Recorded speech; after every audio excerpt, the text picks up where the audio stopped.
All right, chat. We're here with damn Morbin, you know, creeps who worked in TV. Chat, if you haven't known, ever since Dave Schneider, whatever his name was, Schneider, came out with his little feet fetish, you know what I'm saying? A little feet fetish, digging in people's damn toes, getting the damn, eating up the athlete's foot and whatever. The little monster that lived under the toenail, that thing. Yeah, man, he was in love with that little motherfucker. So we're gonna have to we gonna have to really see, were there any other creeps on TV? Was your childhood filled with sunshine, rainbows, or was there a little Dave Schneider in there? Was a little dude picking at your toes? Every weekend as a kid, you most likely grew up with television shows. As a child, you would enjoy these shows for what they were, but afterwards when you grow up and look back at these old TV shows, you later find out that the people behind the scenes were not the greatest of people. Personally, when I was a kid, I find out that the people behind the scenes were not the greatest. Ren and Stimpy creator John, accused of harassment and underage sexual abuse. Chat, I'm not gonna hold you. Bro, if you see my ratings for damn cartoons, I already talked about Ren and Stimpy. Ren and Stimpy was a weird, bro. That shit was so dumb. That shit, like, I'm not saying dumb as in dumb. I'm like literally saying like that shit shouldn't have been on television. It was like so inappropriate, and you might be like, oh my god, you cursed. That's inappropriate, dude. This man was literally showing like actual sexual acts with a random chihuahua and a bulldog. Like, bro, it's so nasty, bro. Ren and Stimpy is not even like funny nasty. It's just like nasty, nasty, bro. It's just so weird, bro. And accused of underage sexual abuse, I could have predicted that before he even stepped. Like, bro, the second he pitched this show, I could have predicted that, bro. Of people. Personally, when I was a kid, I loved watching Sesame Street and Elmo was my favorite character. But now that I'm older, you can bet that I was crushed when I first found out that the voice of Elmo was in a relationship with a 16-year-old when he was 40. Voice of Elmo leaves Sesame Street after he was accused of having a sexual relationship with an underage boy. You know what, man? You grow up, you get old, and you think like once you're rich, you'll be able to have any Instagram model, any, BBL superstar you want. I don't understand what is the deal with you can't find somebody that's of age. Why is it always just random children? 5 years old. In today's video, we talk about monsters who worked on TV shows. Bro, they're gonna have to take Don't Touch Me Elmo's off the shelf. That bro is done. Before this video starts, I do want to credit and shout out Vincasso since this video is inspired by his series. Also, the one and only Ali will be joining us for today's video. Why is this a random collab? Because this is a 10-page script and I ain't reading all that. Follow me on all of my socials and watch the video till the end. Ren and Stimpy, John Kricfalusi. Ren and Stimpy is an animated television series created by John Kricfalusi that aired from 1991 to 1995. It follows the adventures of Ren, an emotionally unstable chihuahua, and Stimpy, a good-natured yet dim-witted cat. The show is known for its surreal and often dark humor, exaggerated animation style, and offbeat characters. Ren and Stimpy find themselves in various absurd situations, often resulting in comedic chaos and gross-out humor. The series gained a cult following for its unconventional approach to animation and storytelling, but also bro, I don't even want to know the story behind what even is this, bro. Like you telling me this person wasn't gonna lead the path of touching children? This was a natural course. Also faced controversy due to its adult themes and content. Although it had some adult themes, it was aired on Nickelodeon. Weirdly enough, despite the show being a cartoon for kids, there is an adult version of the cartoon called Ren and Stimpy Adult Party Cartoon that was released back in June of 2003. Now let's shift our focus to the creator of the cartoon, John Kricfalusi. Back in 2018, two women named Robin Bird and Katie Rice came forward with sexual misconduct allegations against the Ren and Stimpy creator. computer, accusing him of preying on them when they were underage in a lengthy interview with BuzzFeed. Both Robin and Katie shared similar stories. They were both young, aspiring animators who reached out to John to potentially further their careers. They were allegedly met with predatory behavior. Robin claims that in 1994, when she was only 13 years old, she began talking with the creator of Ren and Stimpy via letters. When she was 16, he allegedly flew her to LA and essayed her near his studio. I don't understand. I don't understand. If my kid, I don't even care who it is, daughter, son, if my kid like got an opportunity, I would definitely take it. But at the same time, you would must think your ass is damn Michael Jackson trying to find my kid out to Neverland. Like, bro, you is not Peter Pan. Like, we're not going over to the, you know what I'm saying, wishing dreams of whatever the fuck you trying to do, bro. I understand you trying to make your way, but bro, I'm coming with you, bro. She says for a while she moved in with him, first temporarily, I'm sick. If I was your parents, I I know I got a job and all everything, bro, but like bro, I would be absolutely deluded to send you to a stranger's house like by yourself at 13. then permanently when she was 17 after graduating from high school. During that time, Robin also said that unbeknownst to her, John took explicit photos of her and showed them to people at parties. Katie also had similar claims, All right, as but she also talked to John over AOL when she was only 14 years old. Katie claimed that he made a lot of sexually inappropriate remarks towards her, and that one time he even choked the chicken while they were on a phone call. When Katie turned 18, John offered her an animation job where John would then essay her. According to BuzzFeed, both women have old letters, emails, and transcripts that support their claim. bro, and when you actually see these interviews, bro, when you actually see these interviews, you can just look on their face on how uncomfortable they are. You know what I'm saying? You look on their face and just every picture they take, every like video, you can like at first as a kid you don't see these like noticeable signs of distress, but when you see the story, it's like you're a whole weirdo. John was also alleged to possess CP on his computer. Check his computer. And that ain't no allegation. That's a fact. That's a fact. That's a fact until proven otherwise. Though the allegations were eventually reported to the police, they could neither arrest nor investigate John because the statute of limitations had passed. In response, Yo, you know when it comes to the United States and protecting pedophiles, it just goes hand in hand. When it judicial system and protecting pedophiles, they locked in. They stay locked in. They you can't throw your own under the bus. John's lawyers confirmed that for a brief time, 25 years ago, he had a 16-year-old girlfriend, but denied that John's avid pursuit of Katie was SH, or I feel like just admitting this should land you in jail. Just admitting this should land you in jail. I'm like, what are we actually talking about?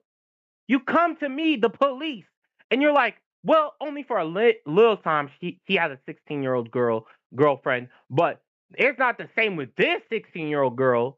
I'm like, what do you actually like? I I'm assuming this is a cry for help because I cannot assume anything other. that he had ever possessed CP. John released an I'm looking in your computer. I don't give a fuck of what the statute of limitations say. I'm looking in your computer. I'm looking in your damn computer. I don't give a because you just admitted to me you had a 16-year-old. So you admitted to me I am a pedophile, but that was a year ago. This 16-year-old girl I'm hanging around, I've changed. I'm like, apology to the women and his fans for his behavior, which he said was motivated by undiagnosed bipolar disorder and bitch, bipolar your ass to jail. Bipolar your ass to jail. Bipolar your ass to jail. I don't give a fuck what your bipolar says. You should have thought twice if you had bipolar. You should have thought twice. You use your two heads, two minds, or whatever you got in your head. ADHD, as well as poor impulse control. Pay attention to the law. That's what you need to pay attention to. High upper identification to the law. What are you talking about? ADHD? That makes you a pedophile? Troll. Robin and Katie criticized John's statements as a non-apology and an attempt to deflect the blame. Oh, that was the major deflection. That was the major deflection. I'm not a pedophile. I'm bipolar. I'm not a pedophile. I have ADHD. I'm not a pedophile. I stubbed my toe. I'm like, Due to the allegations, John was not involved with the Ren and Stimpy revival on Comedy Central, nor will he receive any financial compensation from it. oh, they really, chat, they really threw the book at him. They say, no more money for you. No more money for you. No, no, no. After you sexually assaulted those children, no more money. We wanted to use Premiere to create a prose-based Rick and Morty. I'm so glad they threw the book at him. You know what I'm saying? At least somebody faced Justin punishment. Roiland. Rick and Morty is a popular American adult animated TV show produced by Adult Swim by creators Justin Roiland and Dan Harmon. It revolves around the escapees of Rick Sanchez, a cynical and eccentric scientist, and his grandson Morty Smith, who is kind-hearted but often anxious. Together, they embark on interdimensional adventures, navigating through various realities, planets, and dimensions, using portals and Rick's spaceship. The show blends elements of domestic family life with the chaotic and sometimes darkly humorous exploits of an adventurous grandfather and his reluctant grandson. Now, let's move on to one of the creators, Justin Roiland. Justin wasn't just one of the creators of Rick and Morty, because he actually voiced the two main characters of the show, who are of course Rick and Morty. In August of 2020, Justin Roiland faced legal trouble when he was arrested and charged with felony domestic battery and false imprisonment in Orange County, California. These charges stemmed from an alleged incident that happened in January of 2020 involving a woman that he was reportedly dating. However, the charges were later dropped due to a lack of evidence. Roiland denied the allegations and was released on bail after pleading not guilty. A pre-trial hearing was set for April 27, 2023,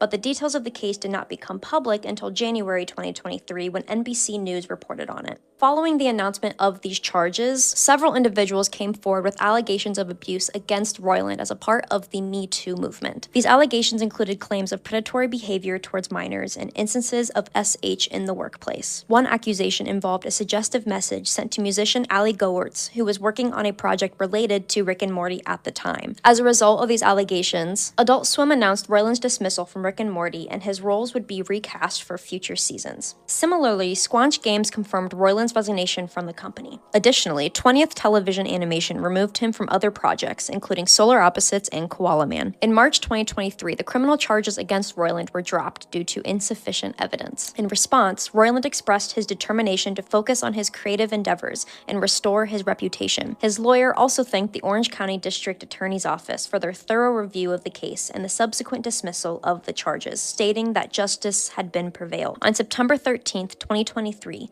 NBC News unveiled further allegations, this time involving sexual assault and inappropriate online interactions with underage girls, some with incidents dating back to 2013. Roiland's legal representative, Andrew Bretler, dismissed the accusations as false and damaging. Dan Harmon, co-creator of Rick and Morty, responded with feelings of disgrace and sadness on September 27th regarding the new claims against Roiland. Clarence Skylar Page. Clarence is an American animated TV series created by Skylar Page for Y'all got, like, I don't even know, bro. If you being accused of stuff, like, bro, I suggest you stop whatever you're doing, bro. Don't even talk to a girl, bro.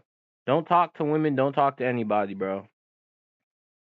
Cartoon Network, focusing on the adventures of Clarence and his pals Jeff and Sumo. Like, why? Like, I don't understand. Why do you? What is? This is what children do. They just do nasty shit. What is appealing about a child? There's nothing appealing. Child shit on themselves and then sniff their fingers. Skylar Page was also the voice of Clarence. Skylar, previously a storyboard artist on Adventure Time and a revisionist on Secret Mountain 4 Awesome, developed the show at Cartoon Network Studios as part of their shorts program in 2012. The pilot aired post 2014 Hall of Game Awards on February 17, 2014. Clarence officially premiered on April 14, 2014, drawing around 2.3 million views and surpassing competitors in its demographic. The pilot even aired a nomination for a Creative Arts Emmy Award. aired. After 4 seasons and 130 episodes, the series wrapped up its run on June 24th, 2018. In June 2014, Emily Partridge, a storyboard artist who had collaborated with Skylar Page on Adventure Time, posted a series of tweets accusing him of SA. These allegations emerged following Twitter rumors alleging Skylar's non-consensual groping of women. Consequently, Skylar was dismissed from his position on Clarence in July. Shortly thereafter, Jeff Rowe shared on Tumblr that Skylar had bipolar 1 disorder and was experiencing a manic episode at that time of his termination. Emily Quinn, a production coordinator on Adventure Time, supported claims of Skylar's illness, but stressed that it did not excuse his actions. Yeah, I don't understand. Like, stop saying you're bipolar when you're getting accused of pedophilia. I don't think people understand that no one gives a fuck. Like, no one actually cares.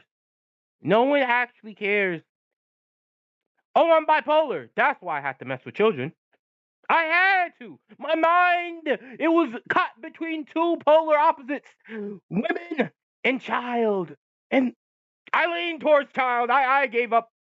Spencer Rothbell, one of Clarence's writers, took over voicing Skylar's character for the remainder of the series. On June 21st, 2021, Skylar publicly addressed the allegations for the first time, issuing an apology. In a blog post, he confesses to a power trip from 2012 to 2015 and acknowledged his inappropriate behavior towards women. That's what you need to do. That's what you need to do. Cut this bullshit about I was depressed. I had to sexually assault you. It was the only thing getting me through the day. Bruh, just own up to your shit. Own up to your shit. You got caught. Just be like, damn. It was my fault. I'm sorry. You know what I'm saying? Whatever punishments come, it comes. But just own up to your shit, bro. Skylar concluded his post by pledging to demonstrate utmost respect and dignity if given the chance to collaborate with others again. In December of 2022, Skylar Page got arrested, but not for the reason you would think. He got arrested because he stole Nerf guns from Ross. The Burbank Police Department informed TMZ. The real question is, how do you get caught stealing Nerf guns from Ross? You know how easy it is to steal from a... Why would you even, first of all, I wouldn't steal no Nerf guns from Ross. If I was going to steal Nerf guns, it would be from a Walmart. And how do you get caught stealing Nerf guns, bro? That's the real question. How did they catch you, handcuff you, and all that shit? TMZ that Skylar was apprehended and charged with petty theft on December 13th. According to authorities, he entered a Ross store, took several items including Nerf guns, and exited without making any payment. When police asked him why he was stealing Nerf guns, he simply replied back saying that he didn't have the money to pay for them. Weird guy. Maybe there is some issues. I mean, why would you steal Nerf? I mean, of course. Shit. The only reason I'm stealing is because I don't have money. I wear a few different...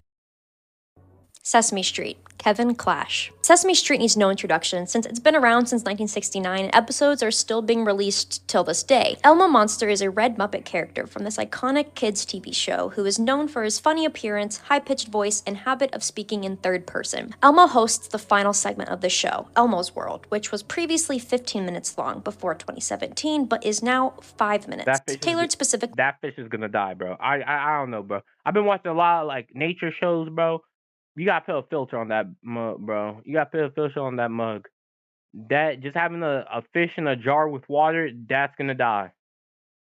For toddlers. But why did Kevin Clash resign in the first place? Well, that's because in 2012, allegations of improper sexual relations with minors became public. In November 2012, a 23-year-old named Sheldon Stevens claimed that he had engaged in a sexual relationship with Kevin Clash, starting when Stevens was 16 years old. This raised legal concerns since New York law considers any sexual relationship with individuals under 17, whether consensual or not, a felony. Sesame Workshop, the production company behind Sesame Street, was informed of the allegation in June, found it unsubstantiated after an investigation. Clash admitted to having a relationship with Stevens, but insisted that it was between two consenting adults. Shortly after Stevens recanted his accusation, another individual named Cecil Singleton accused Clash of sexually abusing him when he was 15 years old. Lawsuits were filed against Clash by attorney Jeffrey Herman. Clash resigned from Sesame Workshop on November 20th, Sesame Street, I don't know what you're doing protecting him. I don't know what you're doing protecting him. Because the second I hear this person says, you sexually assaulted me when I was a child, and then I hear you say, yes, we had a relationship, but I don't even need to hear the but. I don't even need, yeah, the second you confirm you had a relationship with this person, I'm throwing your ass to the wolves. I'm like, we don't associate. I don't even know him. I don't even know how he snuck on to the production because he's not associated with us. What are you doing? Understand? See, the second you both correlated the same story, and one person said, this is what happened, and you're saying, no, he was of age, or they were of age, and we had the relationship when we were both of age, and they're like, and the other person's like, nah, we didn't. That's all I need to hear. That's literally all I need to hear. I just need to hear. The second this person says, bah humbug, like, I don't know, bro. 2012, stating that personal matters were diverting attention from the show's bro, it just makes it worse. It just makes it, it'll be one thing if there's some random person off the street and they're like, blah, blah, blah. I'm like, and you're like, I don't even know this person. Who is this person? And I'm like, who are you? Why are you trying to accuse this person of something of this nature? You know what I'm saying? But the second you correlated to the story of being like, yes, we were in a relationship, but I'm like, but nothing. You're out of here. What are you talking about? And he needed to address them privately. Sesame Workshop confirmed Clash's resignation, stating that the controversy surrounding his personal life had become a distraction. In July of 2013, the lawsuits against Clash had been dismissed because they were filed more than 6 years after each man should have reasonably become aware of the alleged violations. Clash's lawyers hoped that this ruling would help him restore his personal and professional life. The plaintiffs... Nah, when it comes, that's why, bro, you cannot, when it comes to sexual misconduct, that is a serious allegation. You can't just be accusing people of that, bro. When it comes to sexual misconduct, if you're accused of doing it, your whole reputation is destroyed. It doesn't matter if you did it or not. Your reputation is destroyed just because somebody accused you. Just the accusation of you could do something lawyers like that. Appealed, arguing that the psychological effects of the abuse were not fully realized until 2012. However, in April of 2014, the U.S. Court of Appeals upheld the decision to dismiss the lawsuits. Stevens later filed a lawsuit against Clash in Pennsylvania, but it was dismissed in June 2014 due to the statute of limitations having passed because of this. Everything that I stated is alleged. Yeah. Rolf Harris. Also, every comment I make is allegedly. You know what I'm saying? Alleged. Rolf Harris was primarily known for his work on Rolf's Cartoon Club and Rolf's Cartoon Time. He was also involved in The Rolf Harris Show, which featured a mix of music, comedy sketches, and cartoon drawings. These shows targeted a younger audience and were among the most well-known programs featuring Harris. However, it's worth noting that Harris had a diverse career and extended beyond children's programming, including music, art, and entertainment. In March 2013, Rolf Harris was among 12 individuals arrested in England under Operation Yewtree, an investigation into historical allegations of sexual offenses. These allegations were separate from those made against Jimmy Savile, who was another actor that worked with children on television, and he also essayed 450 people, which 300 At this point, execute him. Execute him. Execute him. Execute him. Cause I don't you can't redeem yourself. There's no redemption. You pray to God that pray to God that he's all forgiven because we can't forgive you. Just execute your ass. Really, just execute your ass. 328 of them were minors, and I'm surprised they even took. I don't even bring the cuffs if I was the police. I'm bringing live rounds. We just gonna kill your ass on the spot. I mean, I don't understand. I would even put you in jail. There's no point. Will be making a separate video solely about Jimmy Savile. Harris denied any wrongdoing and was released on bail without charge. Despite the allegations, Harris returned to the stage in May of 2013 and expressed gratitude for the audience's support. However, in August 2013, Harris was arrested again and charged with 9 counts of indecent assault dating back to the 1980s, involving 2 girls aged between 14 and 16, as well as 4 counts related to the production of indecent child images in 2012. The Crown Prosecution Service found sufficient evidence to pursue charges, citing the public interest and a realistic prospect of conviction. Harris appeared in court in September 20. You don't want this dude supporting you, bro. You do not want this dude supporting you. If I see a grown man, trench coat, ponytail, holding a cardboard sign that says Rolf is innocent, okay? The judge already made his decision. He guilty. He guilty and you guilty. That's enough evidence for me. 2013, where he pleaded not guilty to all charges. Additional charges of SA were later brought against him. The trial commenced in May 2014 with allegations including sexual relationships with minors and assaults dating back to the 1960s and 1970s. Despite his denial of the charges, Harris was found guilty on all counts of indecent assault in June 2014. Subsequently, Harris was sentenced to 5 years and 9 months in prison. The judge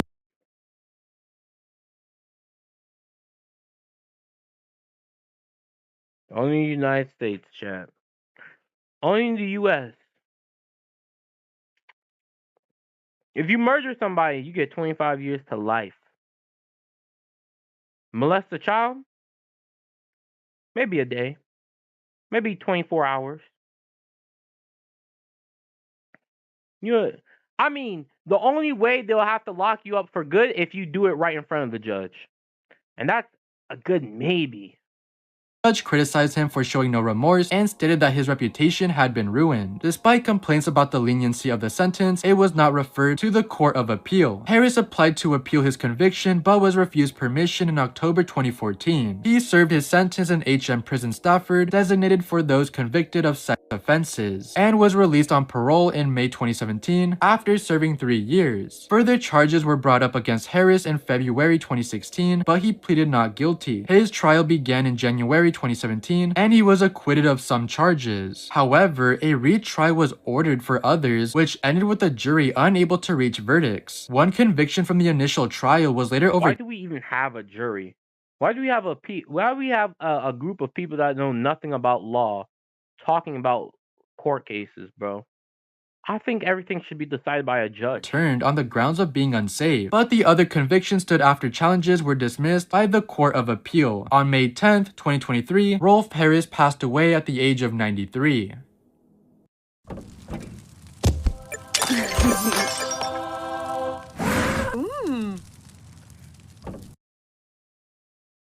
The Loud House, Chris Savino. Oh, y'all just can't. Y'all just can't, bro.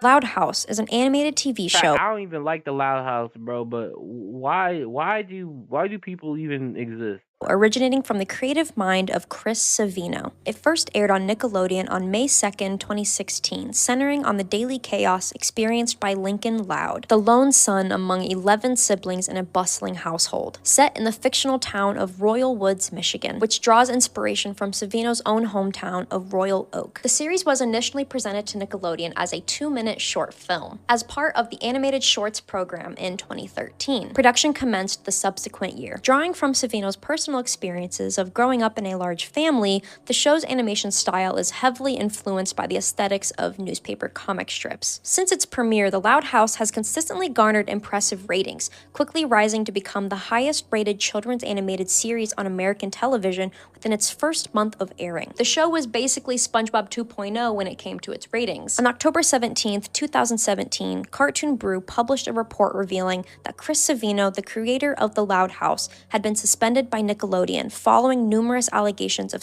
harassment. These allegations, which had been circulating for about a decade, involved up to a dozen women accusing Savino of various forms of sexual misconduct, including harassment, unwanted advances, and threats of professional repercussions if they rejected him. Nickelodeon took swift action, confirming on October 19th that Savino had been fired and that production of The Loud House would proceed without his involvement. On October 23rd, Savino publicly addressed the allegations for the first time, expressing profound regret for his actions. Subsequently, on May Yeah, because they fired your stupid ass after all them shits came to light. Now they fired your stupid ass after all them shits came to light, bro. 30th, 2018, he received a one-year suspension from the Animation Guild, IATSE Local 839. As part of an agreement reached with the Guild, Savino was mandated to donate $4,000 to a charity designated by the Guild, complete 40 hours of community service, undergo counseling, and acquire certification in sexual harassment training. The allegations against Savino and his subsequent suspension from the Animation Guild were spotlighted in a March 2019 segment of Full Frontal with Samantha Bee titled #MeToon. The segment was created and animated by an all-female crew and featured interviews with several female animators who played key roles in the successful campaign for Savino's suspension, as well as one of his alleged victims. Woman power, yeah. Rod Hull. Ronnie Stephen Hull, born on August 13, 1935 and passing away on March 17, 1999, was a well-known British comedian and beloved figure on television during the 1970s and 80s. His performances frequently featured Emu, a fierce and silent puppet resembling the Australian bird, which accompanied him almost constantly. Hull utilized Emu to wreak havoc in a playful manner while deflecting responsibility for its actions. The clever setup involved a fake arm attached to Hull's jacket, manipulating the puppet to give the impression of independent movement. This gave Emu a personality of its own, characterized by sudden, often violent outbursts towards anyone or anything nearby. Hull would half-heartedly attempt to control Emu during these chaotic moments, but often found himself entangled in the commotion. Adding to the theatrical chaos, Emu's behavior seemed unrestrained, with reports emerging of Hull allegedly using the puppet to essay women. Additionally, there were instances of physical assaults by Emu, such as the infamous incident where it destroyed the Queen's mother's bouquet of flowers at the Royal Variety performance. One of the most notable episodes occurred in 1976 when Emu repeatedly attacked Michael Parkinson on his talk show, which led to Parkinson falling off his chair. This incident prompted fellow guest Billy Connolly to issue a threat against Emu. Hull eventually toned down his use of Emu, perhaps mindful of the potential impact on his career. In later years, Yeah, bro. After a certain while, it kind of gets like, okay, bro, stop. I know you're doing this for a comedy bit and stuff, but it's like, okay, it's like, you take 2007 interview with Chorlett, the late veteran comedy producer Michael Hurl said to Hull, "Look, Rod, you've got your hand in that emu up girls' skirts and squeezing their tits, doing things you would get locked up for." Like I said, he did tone down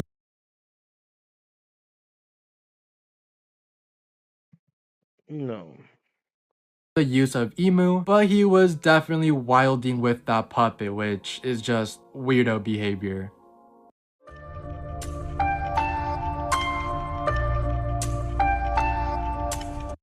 Imagine he does it and then forgets he doesn't have the puppet on. He's like, oh, my bad. I forgot. Peter Euro. Peter Euro is an American singer, songwriter, and social activist. Best known as one-third of the folk music group Peter, Paul, and Mary. He was born on May 31st, 1938. Alongside Noel... Oh, so he's long dead, huh?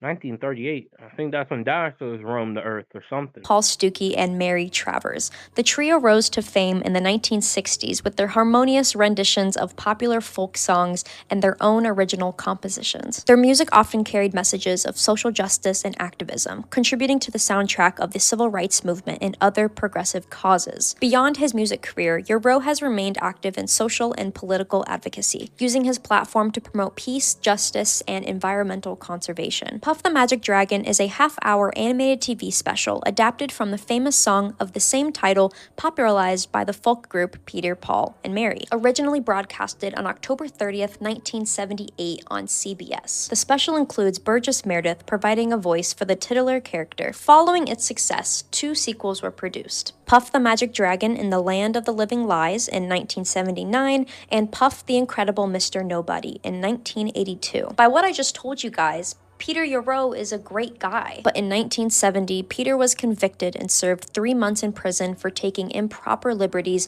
with 14-year-old Barbara Winter, who went with her 17-year-old sister to Yarrow's hotel room in Washington, D.C., seeking an autograph. Barbara stated that when he answered the door, he was naked and that he made her satisfy him. Peter served 3 months of a 1 to 3 year long prison sentence. He apologized for the incident, saying that it was an era of real indiscretion and mistakes by categorically male performers. I was one. 3 months. 3 months in jail. 14-year-old. 3 months.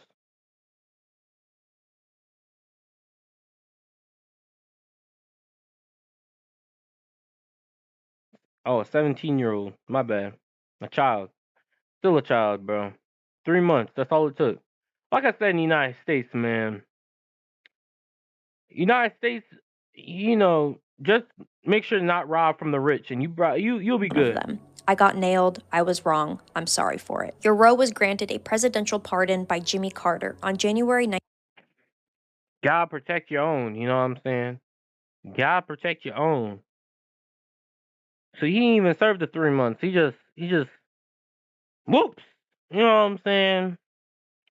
What can you do? A child came to you for an autograph, and this is what you do. And then, one of your boys up there, your boys went and got you out. Man.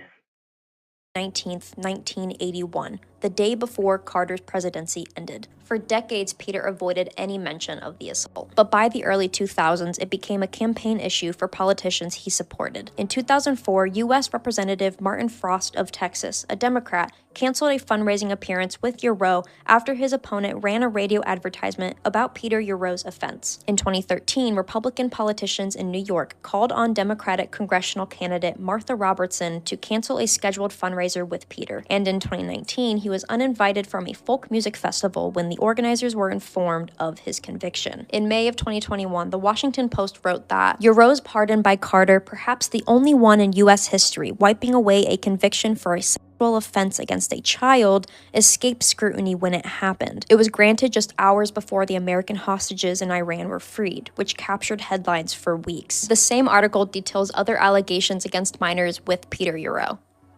Little Bill, Bill Cosby. Little Bill is an animated Okay, we already know what happened with this educational TV series created by Bill Cosby, adapted from his own Little Bill book series featuring illustrations by Varnett P. Honeywood. Cosby had multiple roles in the production, including composing theme music, appearing in live-action sequences, and providing the voice of Captain Brainstorm. The titular character, Little Bill, is a fictionalized younger version of Cosby himself, navigating life lessons alongside his family and friends in Philadelphia. The show, developed with input from educational consultants, focuses on Little Bill's growth through various interactions. Originally airing on Nickelodeon from November 28th, 1999 to February I watched the shit out of Little Bill. Little Bill is lit, bro. 6, 2004, with reruns until December 22nd, 2006. It later moved to the Noggin channel in September 2007. Despite airing reruns until 2014, the show was eventually taken off air for specific allegations that have surfaced, which of course we will be talking about in this video. Now, it is important to mention that Little Bill was not the first cartoon that Bill Cosby worked on, because he also worked on Fat Albert and the Cosby Kids cartoon, which aired from 1972 all the way through 1985. In late 2014, numerous allegations surfaced against Bill Cosby, accusing him of essaying dozens of women over several decades. Cosby was once celebrated as America's dad, but faced a significant downfall due to these accusations. Over 60 women have accused Cosby of various forms of sexual misconduct spanning from the mid-1960s to 2008,